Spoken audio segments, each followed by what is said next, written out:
"I've been demoted at work," he announced somberly upon arriving home. "What?" I nearly spilled my tea in shock. His company's recent poor performance and impending restructuring had hinted at potential personnel changes, but I never anticipated it hitting Scott directly. Nevertheless, I felt it was crucial to stand by him during such trying times as his wife. "Well, perhaps it's just a stroke of bad luck. Times are tough, and I'm also working, so let's not fret," I replied, trying to maintain a cheerful demeanor. "I'm Catherine, 50 years old, currently employed full-time in the back office. I reside with my husband Scott, who is 2 years my senior, our high school sophomore daughter Julia, and my 72-year-old mother-in-law Ethel. While Ethel and I may not always see eye to eye, our interactions are limited to when I'm home since I work outside, so I've chosen not to dwell on it. To my daughter, I advise, your dad is feeling a bit down because of the demotion, but let's try to carry on as usual around him." However, Scott began to unload his frustrations, and as the saying goes, people often vent their frustrations on those closest to them, those they trust the most. And unfortunately, I became the recipient of it all. The following day, while cleaning the hallway on my day off, he passed by and suddenly remarked, "You've put on weight since we got married, haven't you?" "Huh? Well, I'm 50 after all. Even the gynecology pamphlets mention that women tend to gain weight around menopause. But according to my company's health checkup, I'm not overweight," I retorted. Then came his heartless words, "Forget the health checkup. Your figure is too unsightly. You're just being lazy. If you're overweight, I'm embarrassed to be seen with you and your barrel-like figure." His sudden cruelty left me speechless, and as he added, "ugly," before retreating to his room and locking the door, I was left bewildered. What? What's happening all of a sudden? I pinched my own side in disbelief. I can pinch it. When I squeeze it between my thumb and forefinger, it fits snugly, and I can tell that I've gained more than enough. But why now all of a sudden? It felt like an arrow had pierced me unexpectedly, the shock so intense that I even forgot I was holding the magician wiper in my hand, which then slipped and clattered loudly to the hallway floor. From that day onward, Scott's treatment of me grew increasingly harsh. To exacerbate matters, my mother-in-law seemed to have overheard the argument from that weekend and decided to intervene. Then tensions escalated further.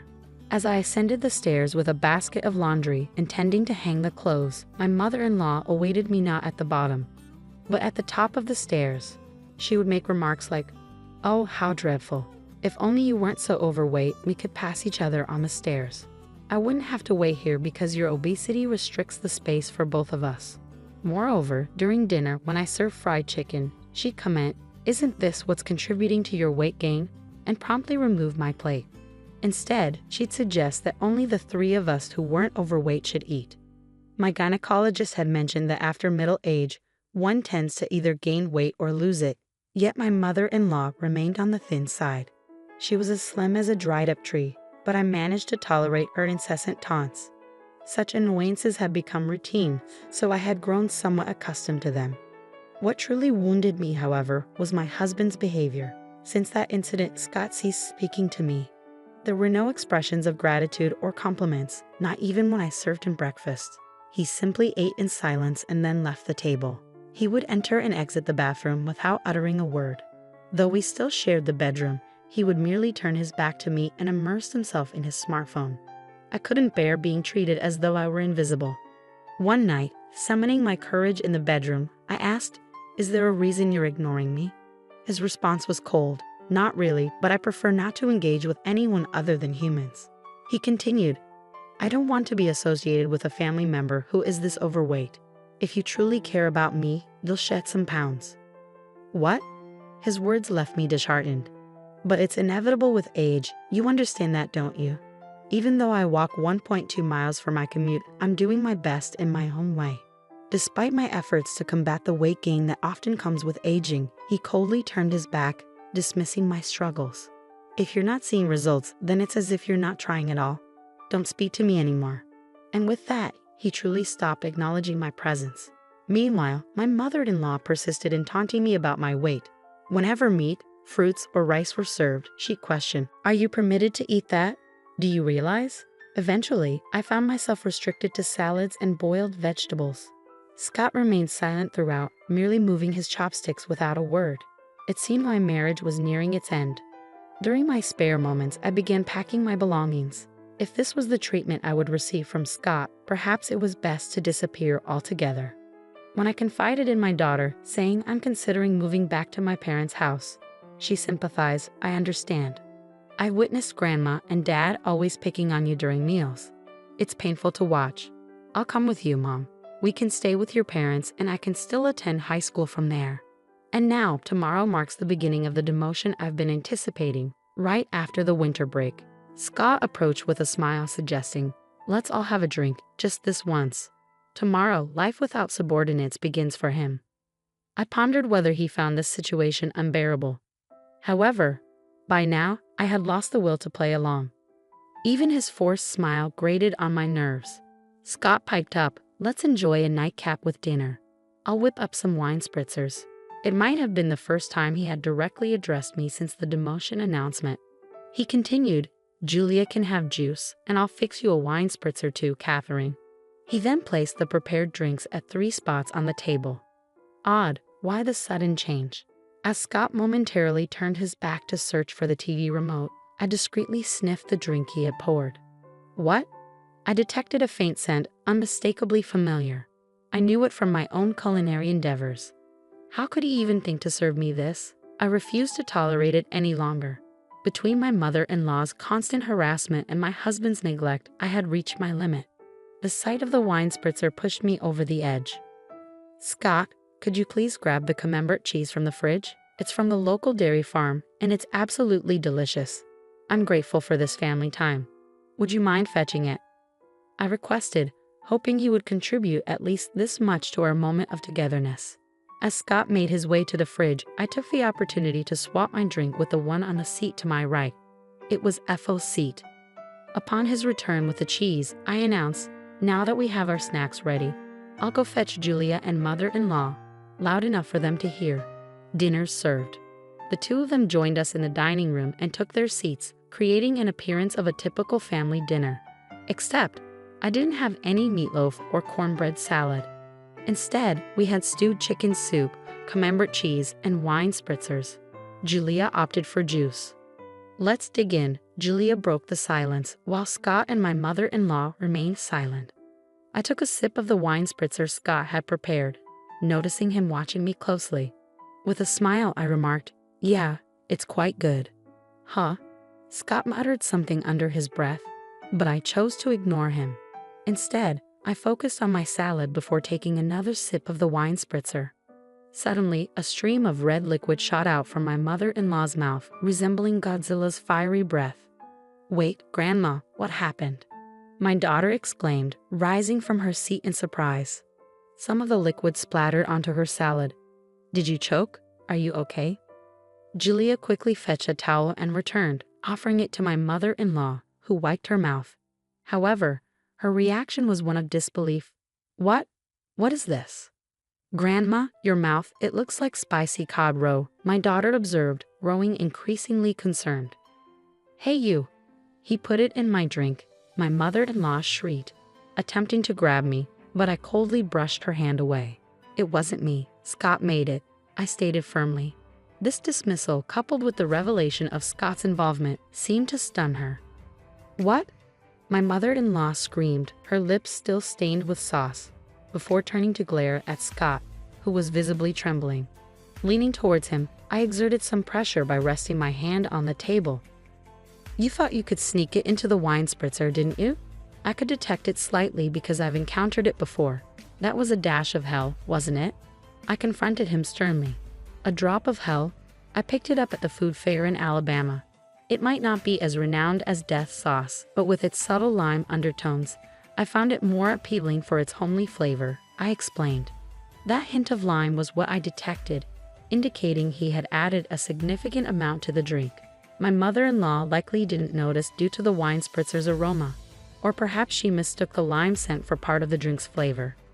Regardless, this was an exceptionally malicious prank, incredibly vicious. Wait, Dad did that?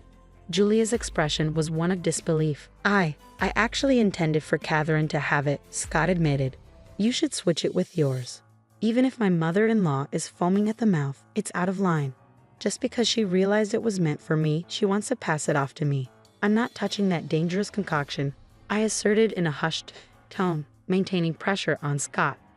And then I confronted him. Explain why on earth you thought pulling such a stunt was acceptable, I recounted. You were putting on weight, and spicy food can boost metabolism. So I figured I'd give it a try, Scott reasoned. Pathetic. What a lame excuse, I scoffed. Did he truly believe such an explanation would suffice? It was utterly embarrassing. Under pressure, my husband hesitated, shifting his chair back slightly. I'm not crazy. This is a legitimate reason to support your diet. Here, swap your cup with mine and have a taste. I made it for you, he urged. Closing in, I saw him retreat. What are you implying? As the one who prepared it, you should be the one to sample it. Come on. Rising from my seat, I grabbed a cup containing the fiery concoction meant for my mother-in-law and tossed it in front of my husband. Setting it aside, I closed the gap once more. After ignoring me and treating me like I'm invisible for so long, did you honestly expect me to drink something you claimed to make with a smile out of the blue? Did that not occur to you in your empty head? Isn't it all too childish? Come on, taste it as the one who brewed it.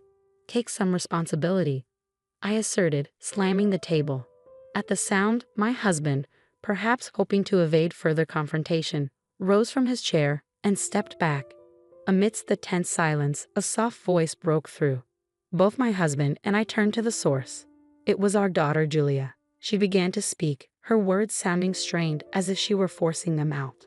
Taking out your frustration on Mom, who supports you the most when work gets tough, and subjecting her to repeated cruel treatment.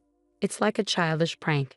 I might not be supposed to say this to my parents, but it's too immature and unbearable to witness. Our daughter stood up, addressing her father directly. Is it wrong to struggle with weight? Mom wakes up early, walks to work, and even packs her own lunch. So it's not fair to say she's not making an effort, she continued, turning to face her grandmother. And you going along with it, taking away Mom's dinner like the fried chicken incident. What Grandma is doing is reminiscent of high school drama. It's embarrassing, she remarked firmly. At these words, a flustered Ethel began to offer a confused excuse. That's not it. I'm just concerned about Julia's mom not gaining any more weight. I want her to feel positively about herself in front of her granddaughter. Besides, Ethel, like Julia, is also struggling with weight. But Julia remained resolute. Compassion is about understanding and supporting the other person. It pained me to see Mom's dinner taken away, especially when she looked so upset. That's not compassion. Mom hasn't had any health issues in her checkups, yet taking away her food is just plain mean. Ethel fell silent, and it appeared Julia was finished addressing her for the time being. She turned her attention back to her father. Mom goes to the gynecologist regularly and stays active, yet Dad just brushes her aside because she's gained a bit of weight. What's up with that? His indifference creates such tension in the house. Can't you see it? Even Colonel Sanders and Aunt Stella from the cookie ads are on the plump side. Ever heard of happy weight? If Mom becomes a lovely grandmother like Aunt Stella as she gets older, I'd be overjoyed. When I have kids and she's a grandma, wouldn't it be wonderful to say, Mom, you've reached some happy weight, and share a laugh? That's my dream. Please don't ruin it for me, she stated matter-of-factly, her gaze icy. Despite their blunt delivery, her words warmed my heart like hot milk with cookies. It was pitiful to witness a father admonished by his own daughter. And one more thing, she addressed her father directly. If you're going to disregard someone because of weight gain from aging, remember, with your receding hairline, you could easily be overlooked yourself. The tension in the room was palpable. Her sharp words left a chill in the air, making the living room feel as cold as ice. It seemed she had said all she needed to. Afterward, she turned to me. That's enough, Mom. It's time to let it go. It'll be better for you. Her words caught me off guard. Let it go? Yes, I should let it go. As I mentioned earlier, my dream is to see you holding my child, saying you've gained some happy weight and sharing a laugh. For my sake, I want you to be happy because that's part of my dream. So please, let it go. Be happy and fulfill my dream. Her words filled my heart with warmth. Each word she spoke brought me such joy that I no longer cared about being ignored by my husband, the fat shaming from my mother-in-law, or the drink incident. Warm tears streamed down my cheeks. Yes, you're right. I agreed, my vision blurred with tears. Come on, Mom, she patted my back gently, urging me forward. Oh, okay, I mumbled as I fetched a document I had been concealing for some time. What? My husband exclaimed, startled. After enduring a month of being ignored, I reached a decision. I have my bags packed. Let's go our separate ways, I declared, presenting the divorce papers with only my name written on them. I just wanted you to lose some weight. If you had slimmed down as I asked, I would have been satisfied. It wasn't until Julia pointed it out that I realized it was venting. But since you didn't shed any pounds, I thought I'd torment you further. I didn't mean for it to. I didn't expect this outcome, my husband confessed, panic creeping into his voice. Those who fail to notice until things escalated are the ones acting incredibly immature, Julia retorted sharply. Living without her beloved granddaughter is no laughing matter for my mother-in-law. Ethel interjected softly, her voice as gentle as stroking a cat. Julia dear, you wouldn't want to keep living with us, your grandmothers. Julia shut down Ethel's plea with a firm refusal. I decline. I no longer wish to share the same space as people who behave like middle schoolers. Wait, okay, hold on. I understand. I'll taste it, as you suggest. I'll take responsibility as the one who prepared it, Scott conceded, picking up the glass before him and downing its contents in one gulp. Scott, much like Ethel earlier, ejects a stream of the red liquid from his mouth, leaving him with a set of lobster-like lips. There, see. I took responsibility, didn't I, Julia? Scott proudly declares. Julia captures a picture of them both with their lobster lips on her phone and remarks, "You both are so ridiculous. Mom, let's go," before swiftly exiting the living room. Yeah, I'll follow her lead, I agree. Left behind is a dinner table splattered here and there with the wine cocktail mixed with a drop of hell, along with a husband and mother-in-law sporting red lobster lips. I returned to my parents' house with Julia. Upon explaining the situation at home, both my mother and father are enraged and decide to confront Scott and Ethel. They return with the divorce papers, and I ultimately end up getting divorced. My ex-husband Scott's career hits rock bottom, with no notable achievements in his remaining years. It turns out he had a habit of ignoring issues he disliked, even with his subordinates, which ultimately led to his demotion, a revelation I only recently discovered. Meanwhile, my ex-mother-in-law Ethel, who had been difficult and seldom ventured outside, finds herself in a stalemate within their two-person household. Eventually, I received a call saying, "Things wouldn't be so dull if you and Julia were here." This sentiment is underscored by the 17 years that passed since Julia was born and we lived together. Please come back, I'll stop ignoring you. But I won't be returning. Enjoy indulging while you can. Once you have grandchildren, you'll have more physical work to do, my mother jokes with a smile. That's a good point. Today, like every day, I'm walking to work. Along the way, my boss drives by and stops the car, offering, "Need a ride?" "No, thank you, I'm sticking to my diet." "Just get in, Catherine," he insists. "I found a new boyfriend," I announce proudly. Both of us have experienced divorce, which has strengthened our bond and mutual understanding. Dieting is great and all, but being late would pose a problem, he mentions as he drives. "I've never been late before," I retort, puffing up my cheeks defensively. He glances at me and gently pokes my puffed-up cheek with his finger. "Give me the time you saved by riding in the car today for our conversation," he says with a playful smile, ever the chatty boyfriend.